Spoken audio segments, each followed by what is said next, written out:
Hi, everybody. Welcome to the Coaches Ascension Circle. This is the podcast where heart-centered coaches go to elevate their practice and deepen their intuition. I'm your host, Grace Kalpis. I'm a leadership coach, coach supervisor, and founder of the Insight Advantage Coach Training Program. In each episode, we are going to explore how consciousness, spirituality, and intuition shape our coaching. And that's going to give you some amazing tools to expand your awareness and do your work from the inside out. Also, join us on Patreon. We have free intuitive readings, live Q&A, and exclusive learning bonuses. Just search the Coaches Ascension Circle on patreon.com. So grab your journal, open your heart, and step into the circle. Your ascension as a coach starts right now. In a world that's shifting, the veil grows thin. Truth is whispering deep within. Old ways fading, new light calls. We rise together, soul and all. Hi, Kevin. Hi there, Grace. Yeah, welcome everybody to our new podcast, the Coaches Ascension Podcast. Today we are talking with Kevin Seelig, who's a good friend of mine. Yes, I consider you a good friend, Kevin. Likewise. Thank you. Kevin has a lifelong passion for understanding human consciousness. He's lived in 8 countries across 4 continents and has immersed himself in mainstream and alternative approaches to personal development. He has a broad background, including extensive mindfulness training, energy healing, and has learned spiritual traditions from around the world. So he has a lot of experience with consciousness. So I'm super excited to have him today here with us. And today we are going to talk about synchronicity. Yes, which we tried to get together to act like it was synchronous, but yeah, here we go. We planned it. Yeah. All right, awesome. So Kevin, this was actually your idea to talk about synchronicity. That's been something that's really been present in your life and on your mind. So let's riff a bit about it. I have some stories as well, so I'm excited to hear what's up for you. Okay. So for me, this is something that I was reflecting on it, and I think it was probably happening a lot for me already as a quite young person. I just wasn't aware of it. And I think this is like a really key thing for people to understand, is that it's probably actually happening all the time to some extent or other. There's like peaks and valleys. But then when I was, I guess, 20, it started happening at a much larger scale and much more obviously. And I wasn't living in the United States at that point. I was living for the first time abroad in France as a student when I was 19 and 20. And that's when the phenomenon really sort of took off at a conscious level and opened up questions that have never been answered. And I kind of stopped asking them actually quite a while ago, because it seemed like I was trying to get my mind around something that was impossibly large and complex, and that to try to influence it too much or figure it out was actually, let's say, a disservice to the big picture, to the big flow of things that was sort of cropping up in synchronicity form at certain points. So it, to me, like, at the risk of using a word that I really don't like using very much, it took the sacred out of it and made it self-conscious. And that I wasn't a fan of happening. I wanted it to just be something that continued to unfold and that sort of messaged me when I needed it. Yeah. Yeah, that is so that is I just was, when you said that, I was present to the synchronicity being something that's like a gestalt experience, and to like start breaking it into pieces to try to understand it. It's like disintegrates it in and of itself. You can't be present to it when you're breaking it apart. Exactly. Yeah. And when I first started to study Tibetan Buddhism, there was something that was in that tradition that made a great deal of sense to me. That was one of the things that gave me some explanatory understanding of it, but also helped me to set aside my concerns around it, let's say. Not like worries, but like less pleasant questions. And so there's something called the mandala principle. And this is, what people have seen, these super complicated, super colorful mandalas, these drawings that are done by Tibetans, and they look trippy. I mean, to my mind, like they look like you're on some kind of a trip, right? But once I started to understand them a little bit and how they were made, it's all started to make sense. And so those are depictions of reality, like writ large, capital R, reality. And if you look at how they're made, they are completely mathematically mapped. Like there is not a single brush stroke or dot of color on one of those things that's by accident.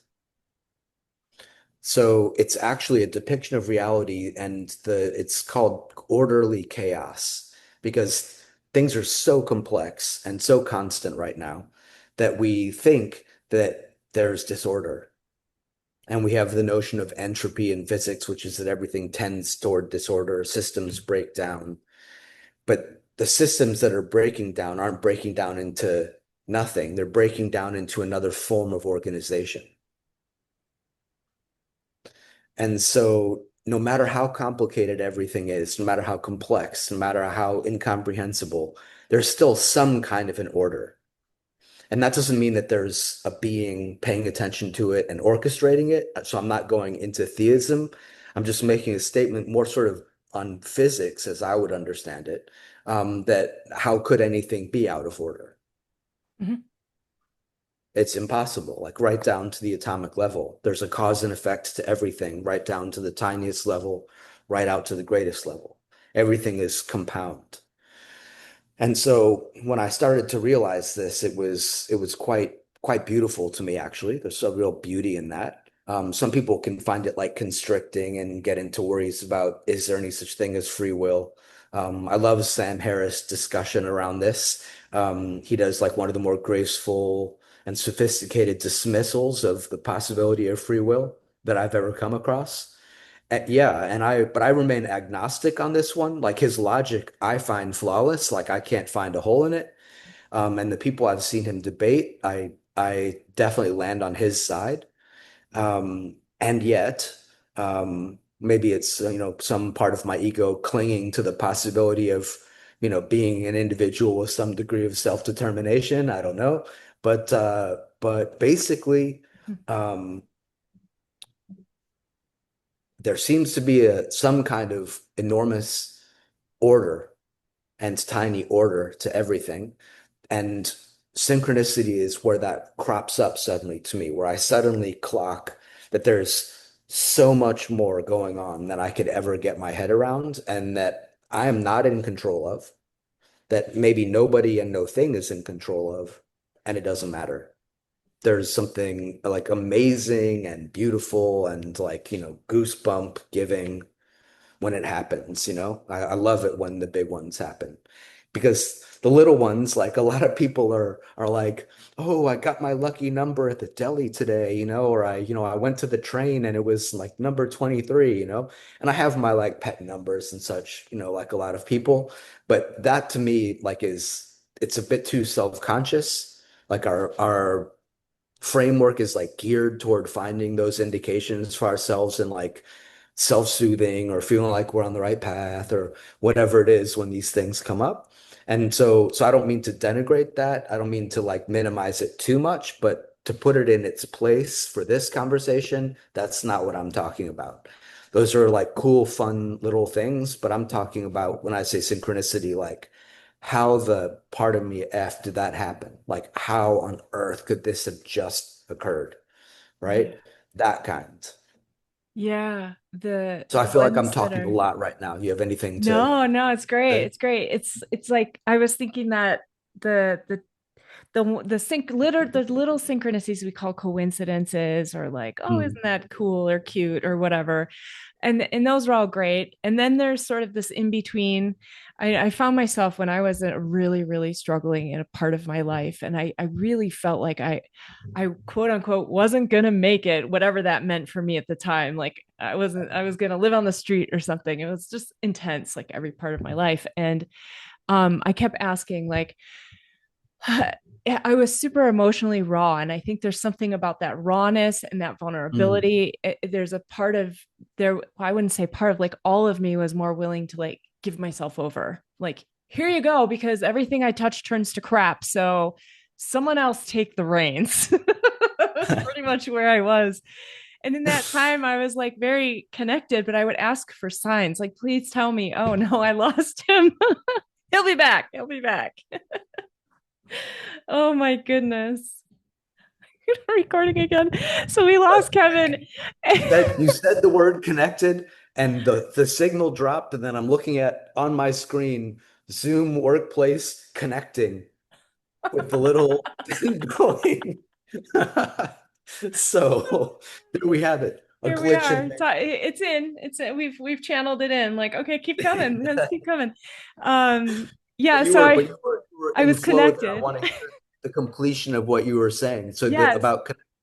yeah. I was like had sort of handed my life over and was feeling very spiritually connected, and would ask for, like, please, like, send me a sign that everything's going to be okay, that I'm going to make it out of this. And I would get little ones, like I was riding my bike and I happened to look down, and there was like a handmade flower.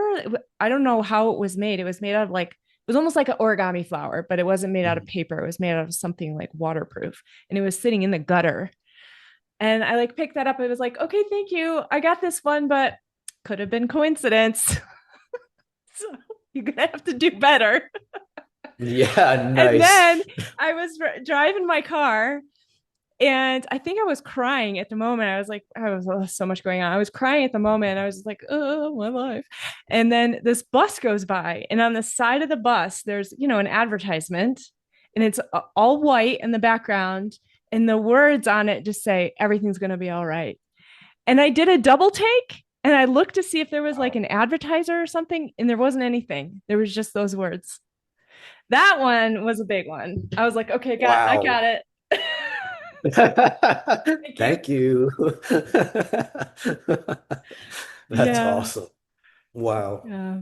Yeah, it's really when you talk about that one, like it brings a few things to mind. One is that it almost always happens, not always, but almost always happens when I'm in, let's say, a highly energized state of some kind, right? It doesn't have to be like out the bottom struggle or out the top exalted. It's just like it's somehow a highly energized state or moment for me that they occur in, usually, not What always. do you mean by highly energized state? Um,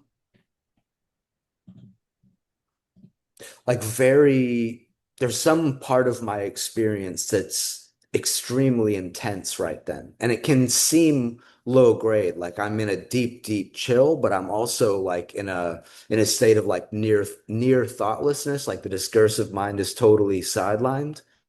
Okay. And this is, even though it's chilled out, I consider this sort of a highly energized or like very differently vibrating state of consciousness. Yeah. Yeah. But it can be, extreme pain, extreme distress, emotional or otherwise.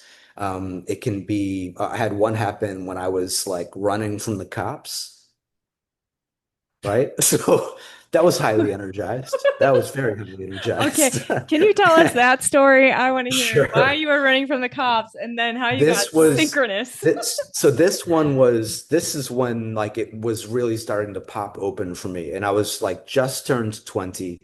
I was living in France. I was in Paris studying at the Sorbonne at Sciences Po, like both universities. And I was in a fairly heightened state all the time at that point because my identity as an American was like fundamentally eroding. I was out of the American matrix for the first time for a prolonged period, which was glorious. And What's so excellent, fascinating about this is excellent timing once again. this doesn't like happen. So Yeah, from either. I have no idea. There's no indication the internet is having trouble, nothing. yeah. Yeah, Yeah. Great. so so at this point, like I'm engaging all the time in a second language, which is like, as you understand, this is highly stressful at like a cognitive level and otherwise. It's my first time, having a real culture shock, for a prolonged period of time. I'm studying really hard at top universities in another language. So it was intense. And it was near Christmas time, and I had a buddy from high school who was studying in the UK, and he came over to France to visit me, his first time to France. And we were skint, right? We're like literally starving students at this point, right? And so at that point, um, we had a few of us, now that you call it hacking, but we'd figured out how to get into and out of every kind of Paris metro station without paying. Okay. And there were like, 10 different ways of getting in and out, like different, gates that like turned and, turnstiles, all these different types. And we had figured out hacks to not pay, which was essential to many of our bottom lines, right? Yeah. And so I told Mike, look, like we're not going to be paying for the RER or the metro. We're just going to like get in and get out. So just do what I do and like follow me no matter what, like just follow what I do. And he was like, cool. So we did it a few times. And then one evening we went to the Eiffel Tower, some red wine in our bottles and our backpacks. We're sitting there drinking, went through probably a bottle each. And then we decided that we were going to go home. And so we went to the metro station. And on this one was it was one of the more complicated ways to get into the station. And so I scooted through like underneath something, and he was right next to me, did the same, and we popped up, and standing in front of us are three metro cops who we hadn't seen because it was fairly crowded. So it was just like this moment of like totally caught, like deer in the headlights. Fuck. Well, pardon me. Like we're right in front of these cops, right?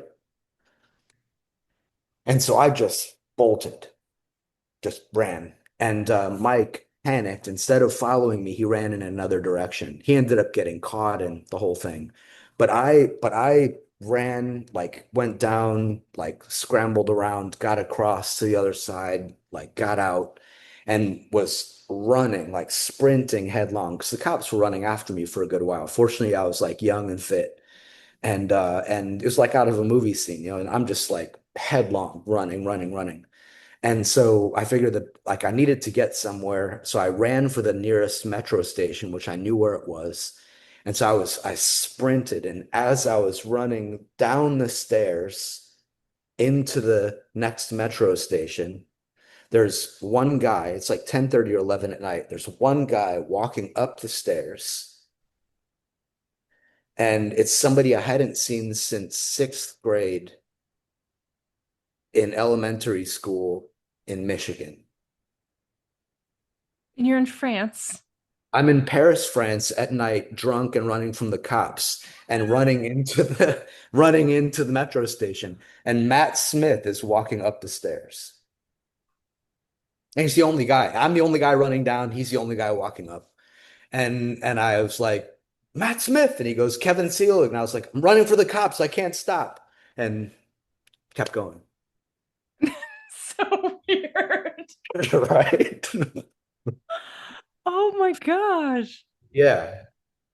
Yeah. So for this one, there's no like cosmic, whatever type of thing happening. But like if you just dialed on the odds of this happening, all the things, all the split second things that had to happen that were completely unconsidered, that were completely unintentional, that there's like nothing to possibly explain how or why this happened that I've And ever been able to come up with. I know our Of all audience people, members going to ask you, like, what's that? our audience members are going to ask you, like, so did you see him again? Did you talk to him? Never, Oh, never. No, he's just this like is Kevin running from the cops. but it's pre-internet days, right? There's no internet. Uh-huh. Like everything's analog. There's no way to like find one another, right? Mhm. And there's many ways in which I long for that era, frankly.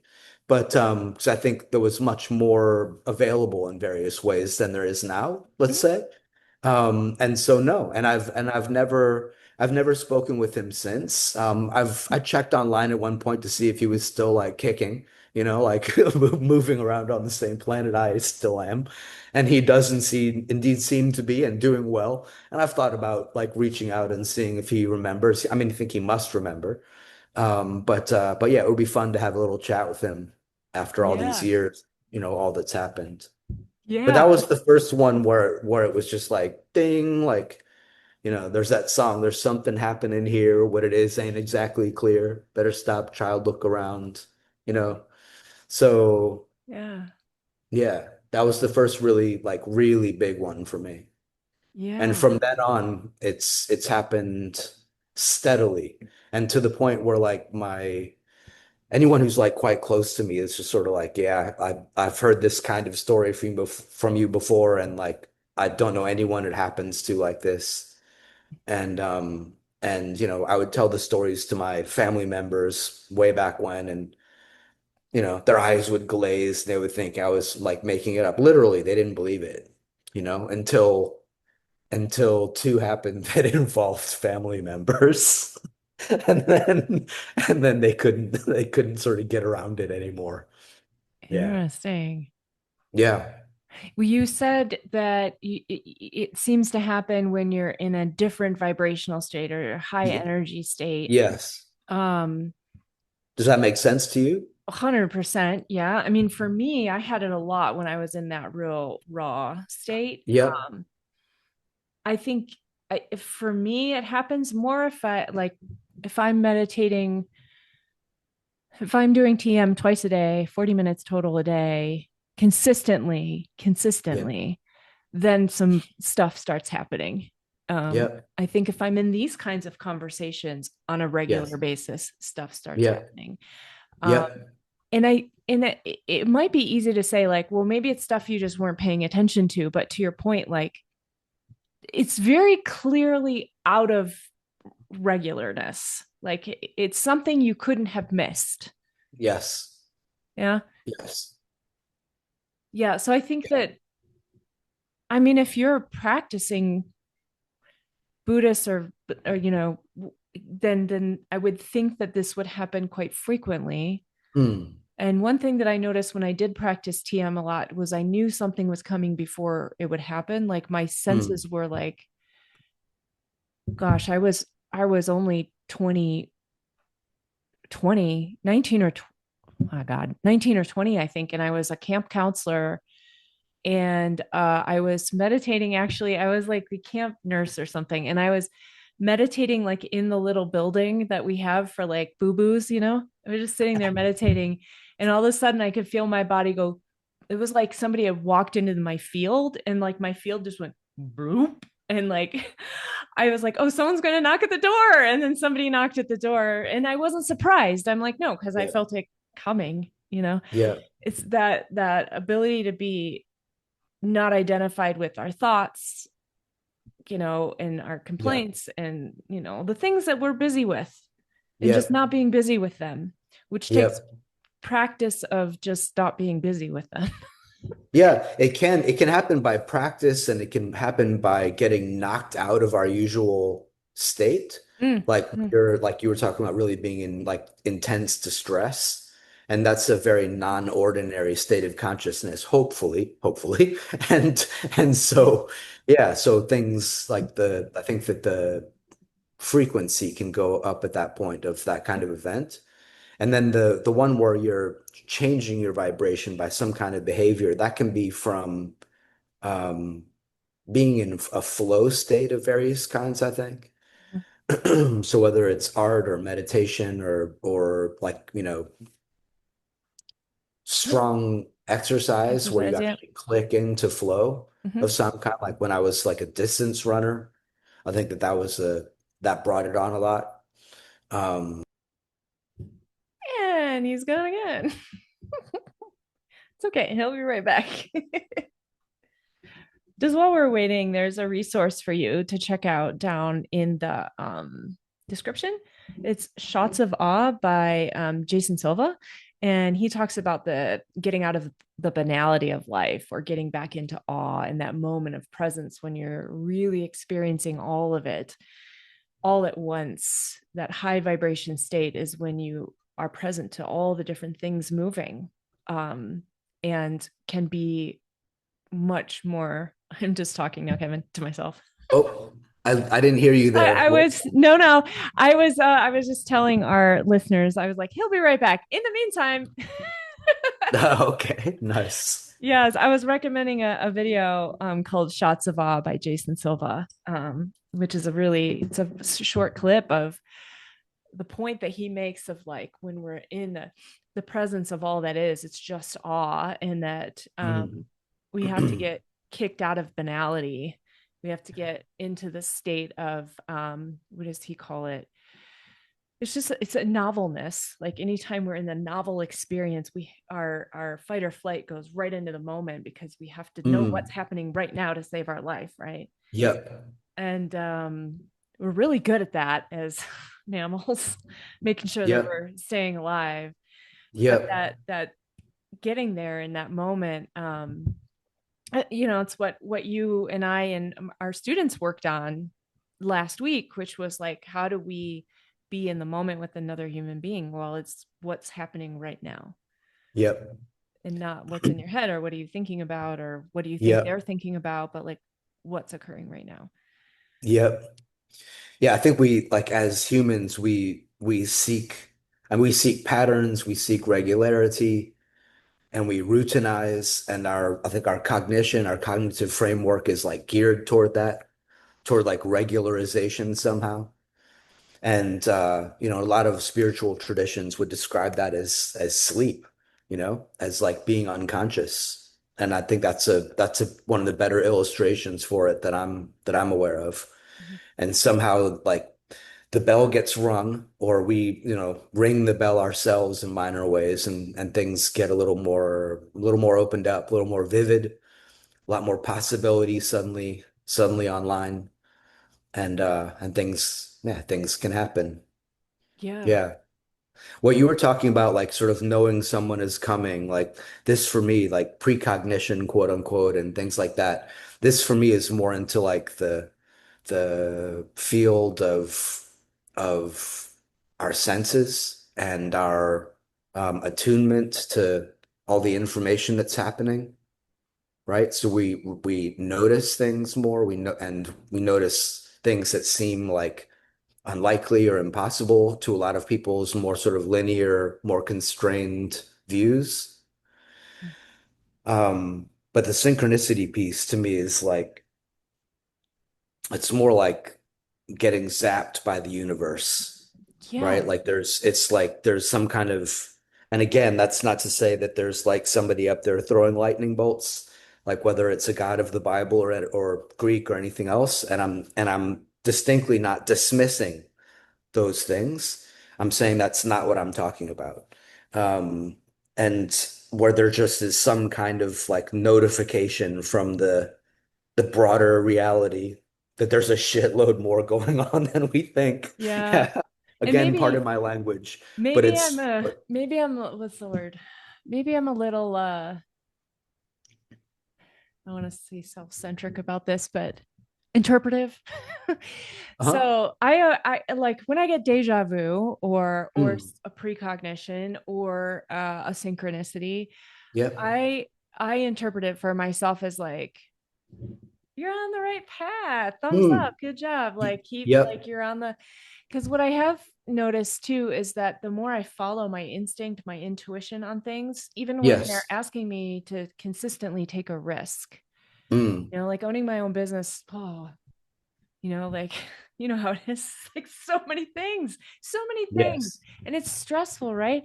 And you're in that risk zone. You're actually playing the game. You're on the field. You've got the Mm. ball. Like who cares if you miss the hoop? You're running, and when you're Yes. doing that, when you're playing the game, the synchronicities tend to be there. And I don't know what is going on with this. This is so funny. I'm trying to close all of my stuff. It's all closed. I don't know what's going on, Kevin. It's It's so interesting. bizarre. It It's is so really interesting. So we'll have to, when we wrap this up, look back and see what that was. for sure. Yeah, I'm super curious. It never happens. Like I've never had I this happen. know. Like Yeah. it's actually like a nice day. Everything's working here. Tested all my systems before we met. Like it's just, yeah, it's bizarre. So you're Yeah. talking about being like really in the field and in the game and like taking risks. Yeah. Yeah. Um, you know what? How about this? Break in continuity. Nice one. Yep. Yeah.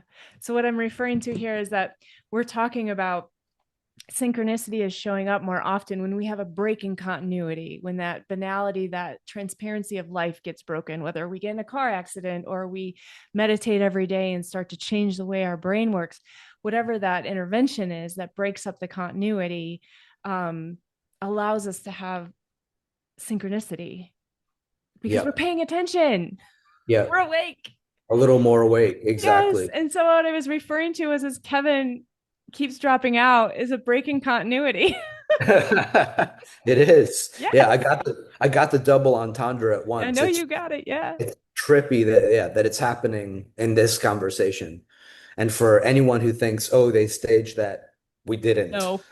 We're Like just this really good ain't about us. not getting frustrated because, life. Exactly.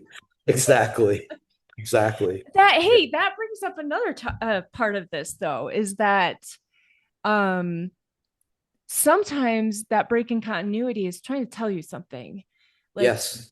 like right here, it's like, I hear you talking about synchronicity and breaking continuity, so I'll just break the continuity to let you Yeah. know the system hears you. And yeah, sometimes we have to be told over and over and over again and before we get the message, because Yep. we're so not paying attention. Yes. So I like to go in threes, because if I pick it up the first time, I'm like, okay, Mm, that may have some enough significance that I may need to make a different decision. So you're going to have to show me two more times just so I feel like, okay, I'm going to take that risk. I'm going to make that decision. That's sort of my mm. rule with Yep. it. What comes up for you around that? Around the rule of three or Or in general? any, whatever I said. I forgot what I So said. So rule of three, like I've played with this a bit and I've had it occur for sure. I've seen things happen in threes, but I've also had things that happened apparently singularly. Um and um and I don't overall when it happens, I consider it a very positive thing. Very like it's whether I'm in the right place, in the right moment, on the right path with the right people. Um and I try as much as I can to look at what was happening right before the moment that the synchronicity arrives. I'll try to like get, okay, what were the precise conditions in effect when it actually happened? Yeah. And overall, I just take it as very positive. I can say I've never had one happen that I would consider negative. Never. Because even if its situation is difficult, like you're in a highly stressed state and you get this message, you got a positive message, that's nice. But even if you hadn't, like just the sense of being connected to something larger, that like this isn't all there is, I'm not the only thing, but like there's a larger something playing itself out that I'm actually a part of. That to me is in itself positive. Mm-hmm. Yeah. Mm. And then I've had it where it's been like a clear, or I've taken it as a clear indication of something. Quite particular to the moment and that time in my life and circumstances and all that. So it's a message in some way. A message from somewhere to someone about something. Mm-hmm. Yeah, I don't know where it's coming from. Seems addressed to me. What it's about, I'm filling in the blank on that. Yeah. Yeah. Yeah. But message for sure. Mm-hmm. All the rest of the details, I couldn't localize with any certainty or conviction. Mm. You know what? Yeah. I don't know. I think this is maybe the same thing that we're talking about, but I'm not 100% sure. When I was really strong on my own spiritual journey, was meditating, doing TM a lot during the time. And like, I would have these moments of what I guess you would call like pure insight, but then they'd like come in and then disconnect. So, for example, I was walking in a parking garage away from my car, I believe. I remember I was walking down the ramp And I had Yeah. this moment where it was like viscerally, my whole body felt like, oh, life isn't any different than a dream. It's all the same. Mm. It's all the Yeah. same. You're just awake in this dream right now. Yeah. Like you're waking in a dream. How do you say that? Lucid dreaming? Lucid Is that, dreaming. yeah, right in this moment. And then I like got it and then it like vanished. And I like, then it like went intellectual, but Mm. no longer was visceral. Yeah. And to me, that's kind of a synchronicity in the way of like I was during that time certainly searching a lot and trying to understand, what is this thing called life, Yeah. and I'm curious your thoughts about that. Um, so for me, like there's all kinds of like what are quote unquote spiritual experiences that occur, Mm. right? Where like the veil gets thinned somehow, and I feel like I have I have a totally different vantage point on things or on myself. Like there's a big perspective change that occurs. Mm-hmm. That's quite familiar from a lot of different times and experiences that I've had. And I've been around teachers who could propel that. They could like knock you into a different state of being, a different vibration. Tibetan Buddhism has like quite explicit practices and nomenclature around it, which is part of what was so interesting to me about that particular tradition. Like their maps around all the sort of non-ordinary stuff are a lot more sophisticated than any other system I've seen. But what you're describing to me is more sort of like spiritual experience. It's a perspective change. It's a different vibrational state or energetic state. It's a different vantage point, you know, less localized to like the me being a solid, static thing, you know. Everything gets more fluid and all that. But but for me, like the synchronicity bit involves quote unquote real world phenomena Gosh, that are happening that are like I'm witnessing them, but they're not part of me. It's my environment and me like having an encounter in some fashion. love that. I love that description. Yeah, that was Yeah. really good distinction. Mm. So for me, that's like yeah, a distinction that I have in terms of like the all the many different kinds of experiences that are like quote unquote non-ordinary. Yeah. Yeah, and you also mentioned this. You didn't mention it this explicitly, but I heard it somewhere Okay. about the like you can kind of like once you start to have synchronicities and you're noticing them, there can be this desire to figure it out, like not Yes. just understand why they're happening, but like what's the Yeah. symbolism there, like we just did with the like breaking Yep. continuity, and then Yes. drive yourself completely mad with like Yes. everything that happens. You're like, what's the meaning, what's the meaning, what's the meaning? Yes. Yes. Did you have go through that as well and then have to like I let go and I did mildly. I went through it, I'd say quite mildly because it became quite clear to me quickly that like there was like no figuring it out and that the only person who was writing the story about it was me. Um, and I got pressure from other people. Like once they started like seeing this happen or like were with me when it happened and were like, holy, what just happened? I would get pressure from other people to like come up with an explanation. Dude, why does this always happen to you? No idea, just always happens to me. You know, why don't you figure it out?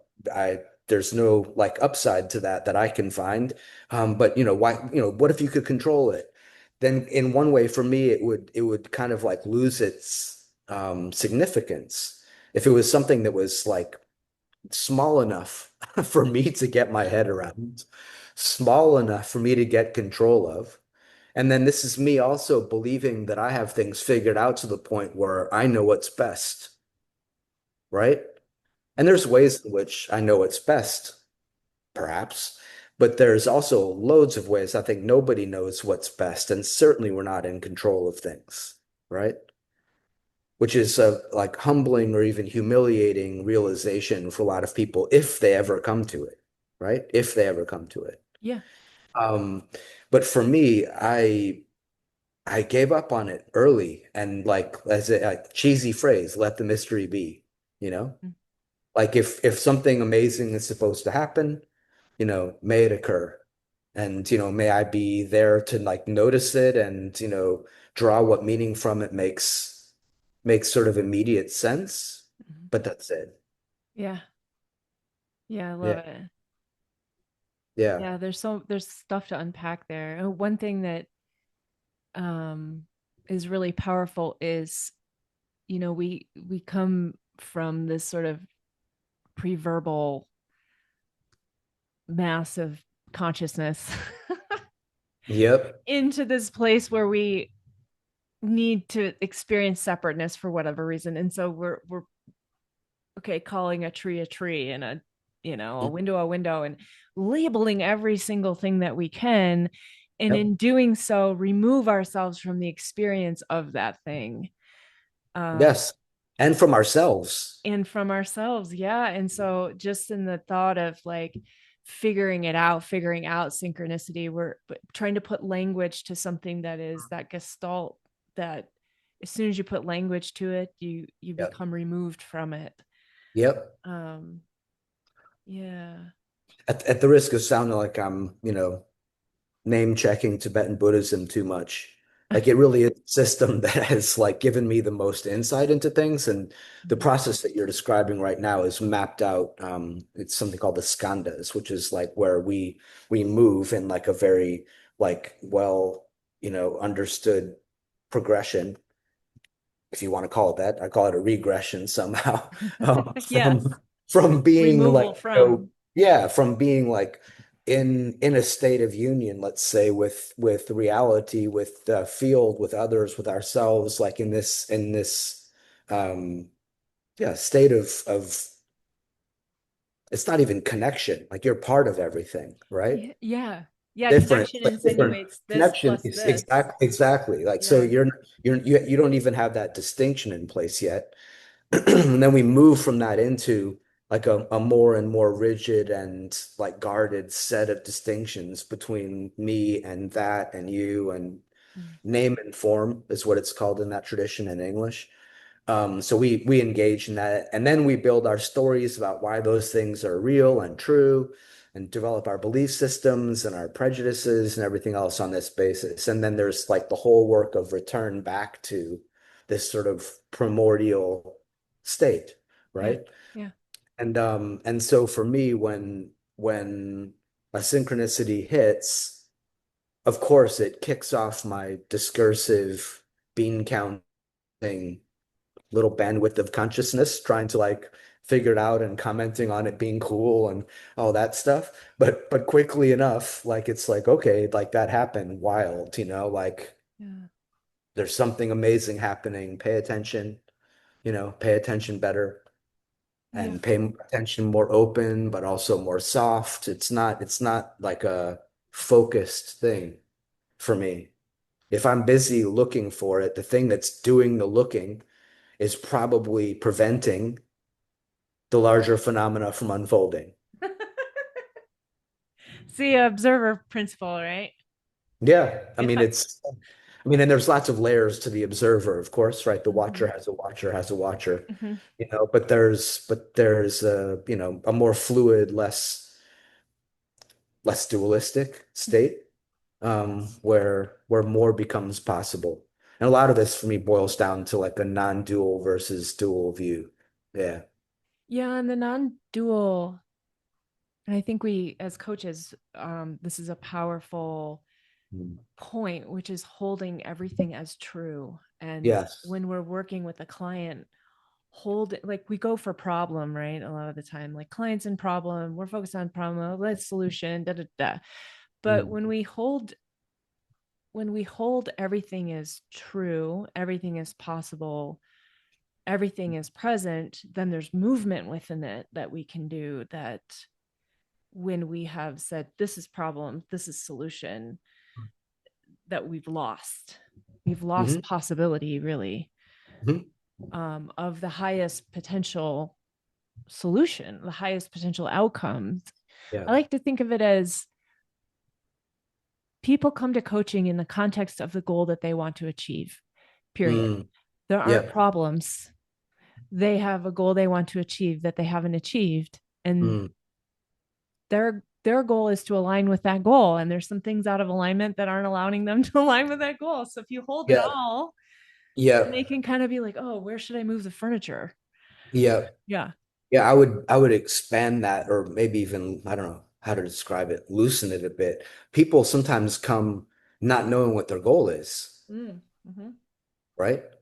And Or then there's thinking like they know. That's or thinking they know. Often they think they know and discover otherwise, but sometimes they just know that something's not okay. And the goal is so generalized. It's like, I just want things to be okay. I want to have a feeling of being okay. I want to have my next path, next stone in my path present itself, It can be that undifferentiated. And then remaining as open as you're describing and as fluid as you're describing, like everything's possible, is the only way to be really of service to that person. Because otherwise, we're simply introducing ourself into their mix, and that's not their mix. Like, it needs to be them, needs to be endogenous, needs to emerge from them. And my job as a coach is to support that. Yeah. Mm-hmm. Endogenous, Mm, coming yeah. from within Coming from within. and Yeah. emerging. Emerging. Yeah. So these are really important. Yeah. Yeah. And yeah, emergence needs space. Yeah. Yeah. It does. And some degree of quiet. Mm-hmm. Um, and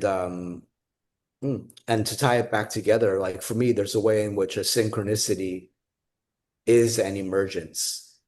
Like it's actually a meeting of me, like endogenous. Something's coming from in here, moving me around, and then the the external world shows up in some sense. There's a glyph in the I Ching, which is called coming to meet. And I think it can be a bit like that. I'm taking a little bit of liberty with that specific um, phrase, but for me, there's a way in which that particular hexagram fits. Mm-hmm. And it's, yeah, me moving around in the world, whatever I am, my consciousness, and then something from the outside clicks. Yeah. I have one really crazy story if you want to hear it. Yes. Love to hear a story. Yes. So this is the one that like finally like bedded down my family's like group cynicism and dismissal of Kevin's phenomena. And this is because this I was 39-ish, something like that, close to 40, right around 40. And my Tibetan Buddhist teacher had a heart attack, and I was in Asia, and I was monitoring the system from over here. And and then the person who was on the ground there was like, look, you should probably come back.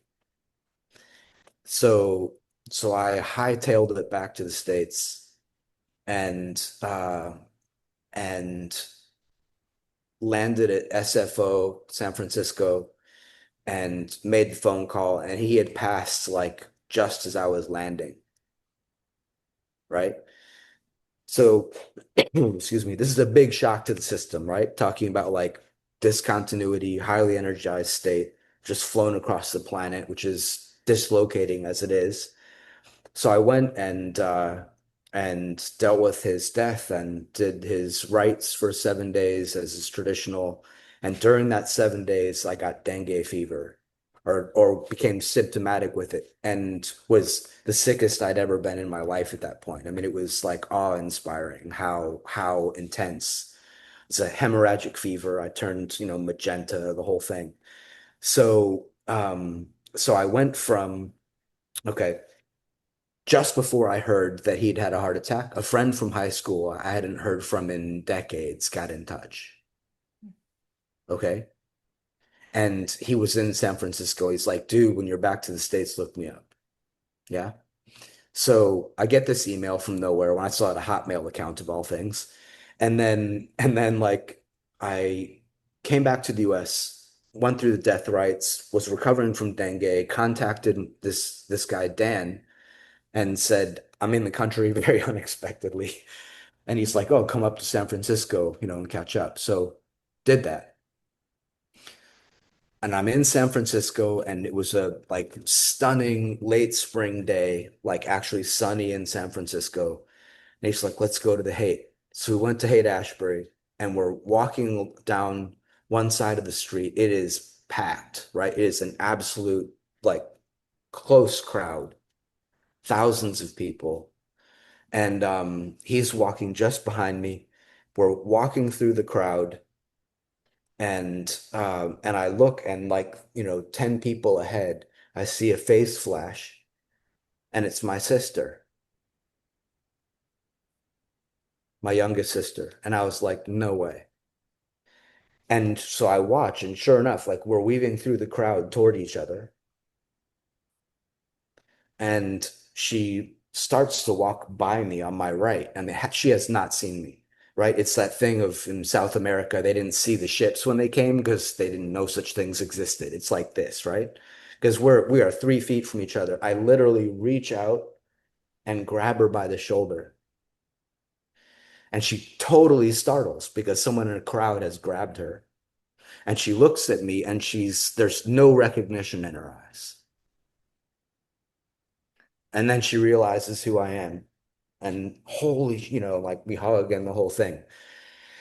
She didn't live in San Francisco. She lived in Washington, D.C. at that point, and had spontaneously flown to San Francisco for a weekend visit with her best high school friend, Shireen.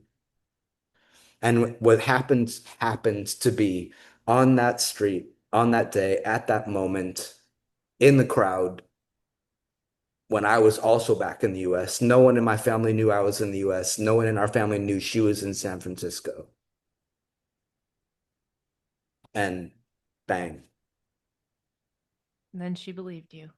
Then everyone was like, okay. Yeah. So bit Wow. of a tale, but it's like, highly energized, lots of discontinuity, like very, very woken up. Like my bell has been rung by mortality, by my teacher dying, by me almost dying. I'm with a friend who I haven't seen in 20 years, probably at this point, maybe more. And and bang, me and my youngest sister run into each other in a crowd of thousands in San Francisco. Like coming directly at each other too. Yeah, literally walking So into. close you could touch her. Yes. Yeah. Yeah. So, That's great. yes. Yeah, yeah. And how long had it been since you had seen your sister? I hadn't seen her in years. I don't know. 5 years, 6 years? Wow. Yeah. Yeah. That's intense. You were meant to see Yes. your sister that day. Yeah, no, clearly, exactly. And so, and like what meaning does one make of this? Right? I mean, it's like it's endless. Yeah. Yeah.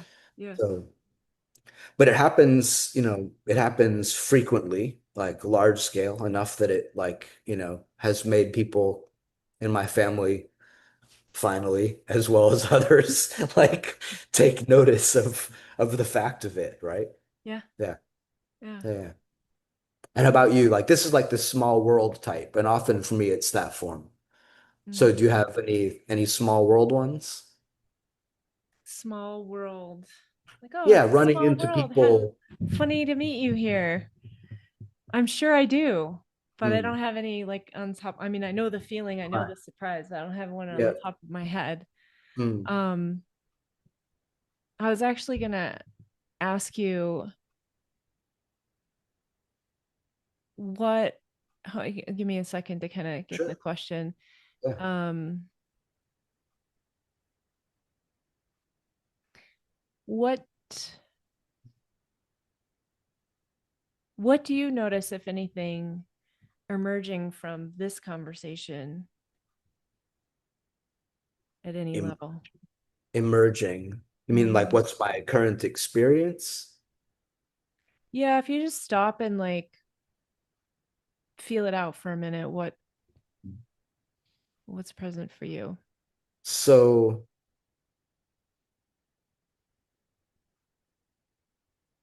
my senses are all very heightened. Mm.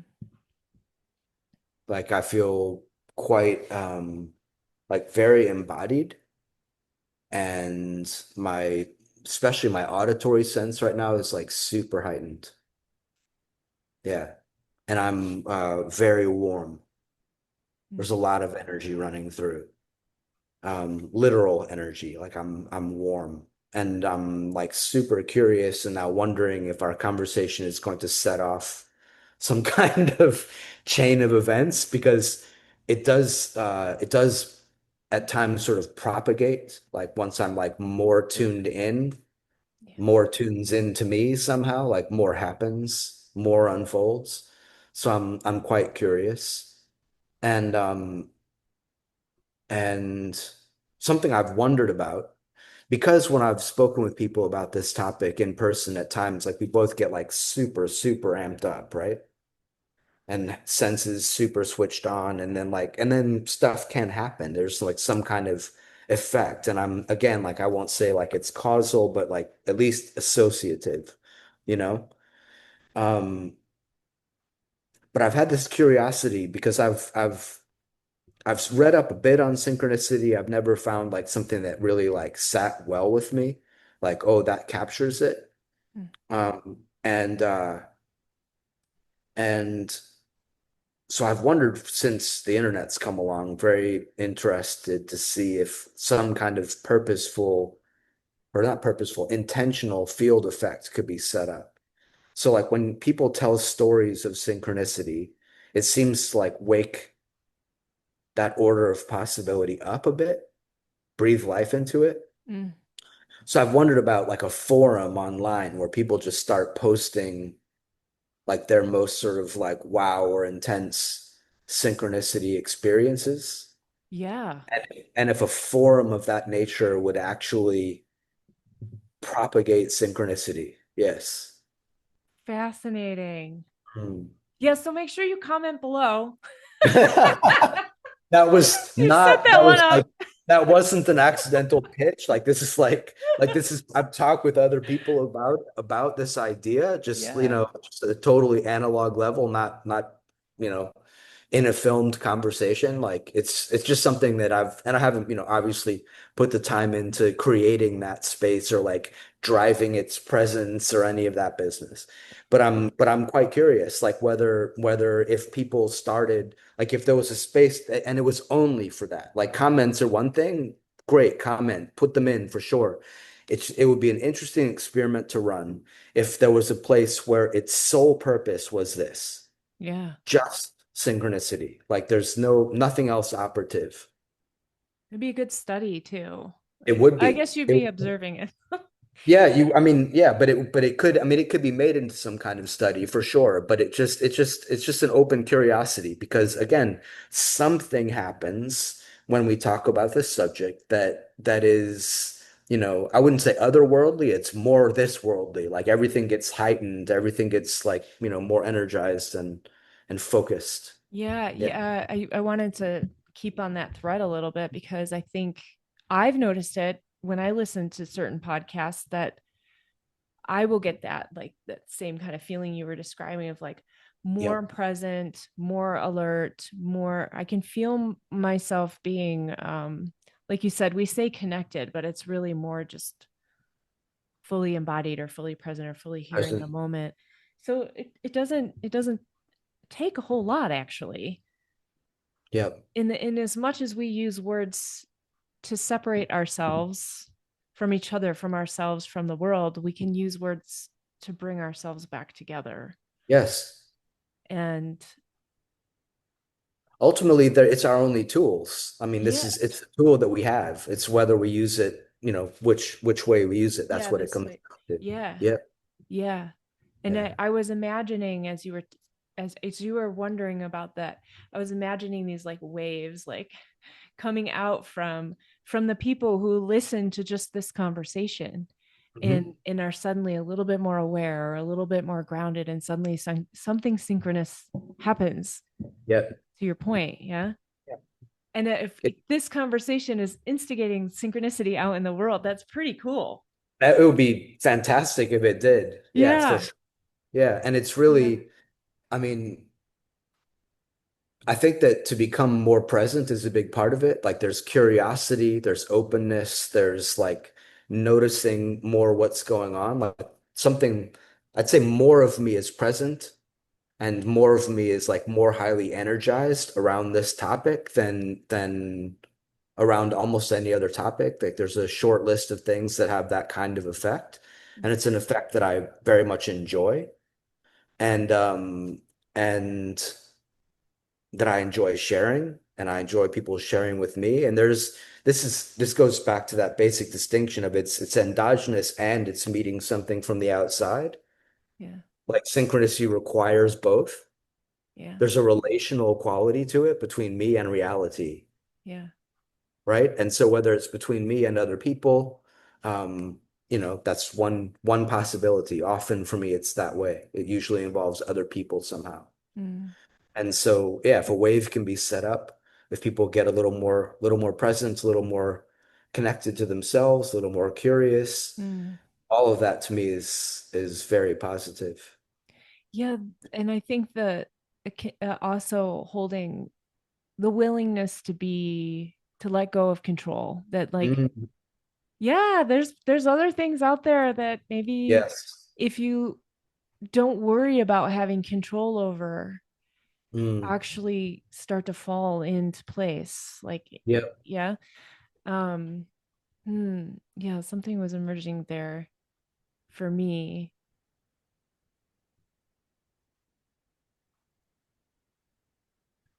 If it doesn't come to you, it set off something for me. Yeah.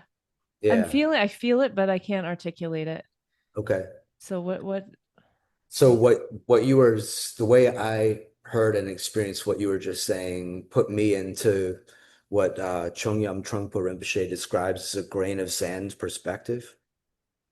Mhm. So there's a perspectival shift that happens around synchronicity for me, which is again like suddenly I'm tiny.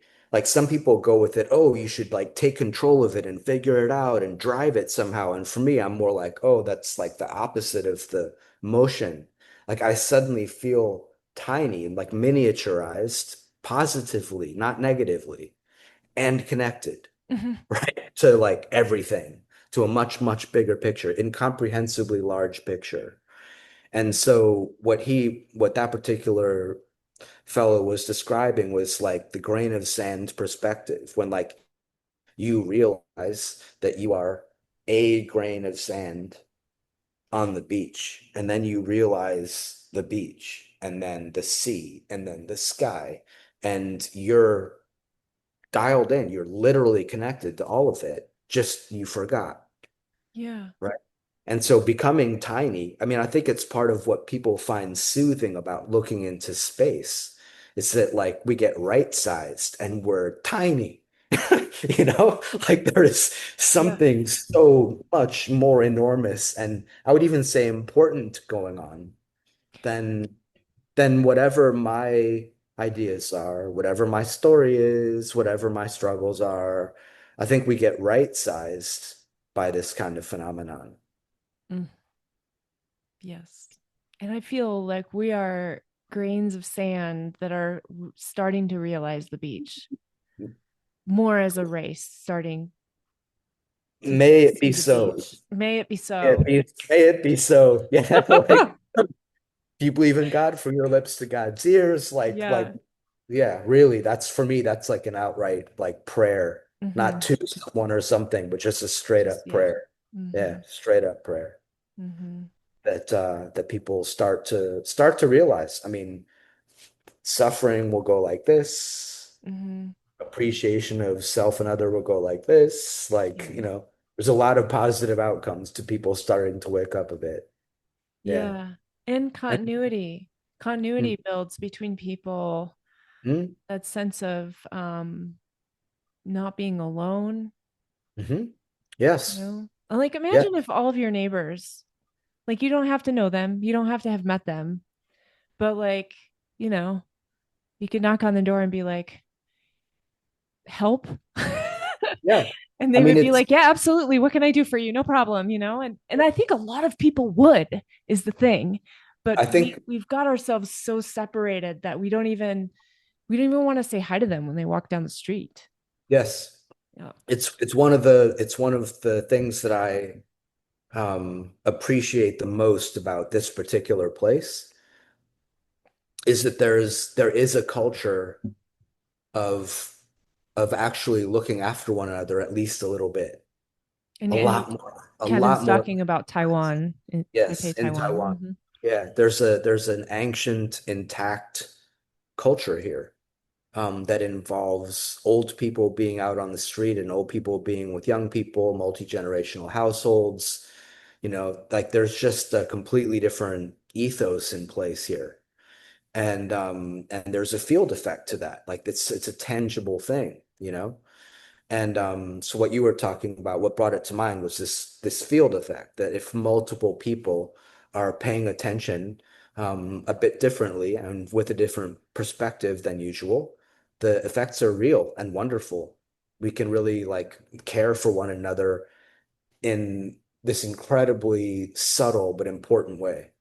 Yeah. Yeah, we don't have to act to actually even be doing things for each other. It's just a matter of basic Show care and up. recognition. That's it. Yeah. You're That's just it. showing up. And it does create, it's, a very, very touchy phrase in physics and in New Age quasi philosophy, the field effect idea, Mhm. But for me, the field effect is quite real. You go to a concert, Yeah. it's Yeah. on like It's like yeah. I everybody's connected, like there's a vibe, right? That's all we're yeah. talking about. There's That's all we're another, talking. I don't know if it's the same thing, but there's one like if you're in an audience and everyone is clapping, it's out of sync. But if everyone claps long enough, it'll start to be in sync. Yep. Yeah. Lightning bugs do the same thing. They'll And be out of sync and suddenly they're all in sync. yes, and Yeah. I remember watching that as a kid and being enthralled, but the time when this like really landed for me was like in my first biology class and the thing with cardiac muscle cells in petri dishes, like for real, right? I know the Like, human body is right? Like amazing. so cardiac tissue will synchronize. Yeah. And that's off the hook to me. Like this is Yeah. something you can go, oh, it's just electricity. Yeah, well, it's a pretty important just electricity, Yeah. right? Like that's what's making me go. That's what's making all of us go, and And it's not synchronicity, though. synchronizing, Yeah. synchronizing. Yeah. I mean, you can jolt somebody, right?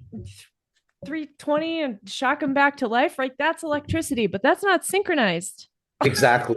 Exactly. Exactly. That's like Exactly. everything going all at the same time, but the Exactly. heart's like this wave, Yeah. It's like, Yeah. ooh, The yeah. homemade lightning bolt. Yeah. But literally like, but cardiac tissue syncing up, that's to me, this is wild. Mm-hmm, Right. And mm-hmm. that tells me, and this could sound really cheesy or like too new agey, but like everybody's got a heart, right? And we're walking around, with this all the time.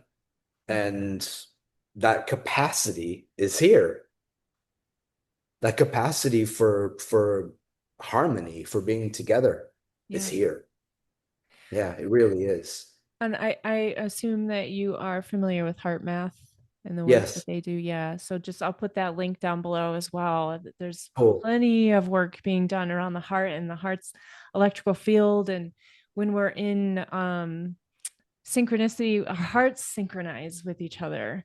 Yes. And with our pets, like we can Yep. synchronize with our pets. And so yeah, we are electrical bodies Yes. more than anything else. We're water and space more. Yeah. Yeah. But it is like the juice, It's the and juice. Yeah. there's different kinds of energy. That's like the most sort of obvious one. Mm-hmm. Yeah. But yeah, Mm. really fun chatting with you as always. Yes. Yes. Isn't it funny? You can feel exactly where it comes to an end. And so I want to start this thing where I ask each guest a question at the end. And the question is, what is the weirdest thing that's ever happened to you? Like weirdest phenomenon that's ever happened to you? Wow. I've got a robust list. I know. Like, um, so I mean, there's some synchronicities that are like just like impossible. I've shared a couple of good ones. There's like a list of other ones. Um, Weirdest thing. It's an interesting word. Hmm. Um, Two are coming top. And doesn't matter whether people believe it or not, but Right. I'll Yeah. but I'll tell you, or explain it away. It doesn't matter because it's in my experience. So I'm going to share it too.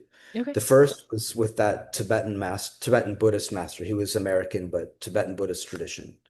Um, and I had been in a 7-day initiation process where I was blindfolded the whole time, 7 days and nights. So my senses were completely heightened. Everything was very, very different. I was in a very different state of consciousness. Mm. And you can believe it or not, I don't care. He cued what was about to happen and didn't tell me what was going to happen, but helped me get into a different state of consciousness. And then we exchanged bodies. Wow. That's amazing. So, and there's no way for me to like effectively characterize what that experience is like, Mm. but it wasn't imagination. It was like realer than real. And like I was no longer located here. I was over there and looking back, and my eyes were open. I could see, but I was blindfolded in my actual physical body. So I was looking around the room from a completely different vantage point, and I could tell that like my body had been occupied by another consciousness. Amazing. So that's like off the hook weird, right? Yeah. Yeah. Uh, and terrifying in its way. Like I think doesn't happen to most people because it's so fundamentally threatening to like every level of reality that you hold dear. Yeah. So yeah. Your And then the other identity one, just like, your control of your body, everything. Like yeah. it's all of that agency, sovereignty thrown completely into the rubbish bin in 1 second. Yeah, that's I'd say like the most out there weirdest thing. Yeah. Wow. Yeah. And then beyond that, like um are just experiences with particular masters also, like where there's like such a profound shift in everything, like what's real, what's energy, what's me, all of that. I put that all into like the strange category. Okay. But yeah, I'll leave that as the one weirdest. Okay. That was really good. I don't know if anybody could beat that. I I have hope, talked to a man. tree I hope before. That was a good one. I'll tell that story sometime, my tree cool. discussion. All right. Thank you, Kevin, so much. It's always Thank such you. a pleasure to be with you and to just like riff Likewise. stuff. Is so fun. So Yeah, yeah. you'll be back. I look forward to it. We always land in interesting spaces every conversation. Yes, we do. So, yeah. All right. Thanks again so My pleasure. much. Take good care. Okay, bye. Thank you, everybody, so much for joining us today. And a big thank you to Kevin for sharing his expertise and those absolutely incredible stories about synchronicity. You may have noticed during our call that there were odd breaks in our Zoom connection. This wasn't your usual internet glitch, but it was like a sudden dropout and then a quick reconnection. And you remember when I said, I wonder what this synchronicity is about? I heard the word in my head, discontinuity. And I had a deep sense at that moment that the universe was waving hello and saying, hey, I hear you. And I knew it in that moment, once I acknowledged it, that the connection would actually stabilize, and it did. It didn't go out again after that. So that was a little one, right? But it was a really cool moment, like something's happening in that moment, and we recognized it, and acknowledged it, and it shifted. So I hope today's conversation has inspired you to start noticing synchronicities in your own life. And if you do, please come back and comment below. We'd really, really love to hear your story. And if you're craving more, please head over to our Patreon page where you will find extra content, intuitive readings, live Q&As, and so much more. When you join, you can even submit a coaching question for an intuitive reading to be featured in our feed. There's already a few there, so you can get a feel for how it works. We want this podcast to be a space that serves you. So please let us know what topics you'd love to hear about. All the links that are relevant to today's episode are below, and I can't wait to connect with you online soon. So until next time, stay open, stay curious, and keep listening for the signs. Bye-bye. Ancient skies, we're waking up with open eyes. For the seekers, the guides, the ones who know you're not alone on this path we grow. This is your circle, your soul's own spark. Welcome home to the work of the heart.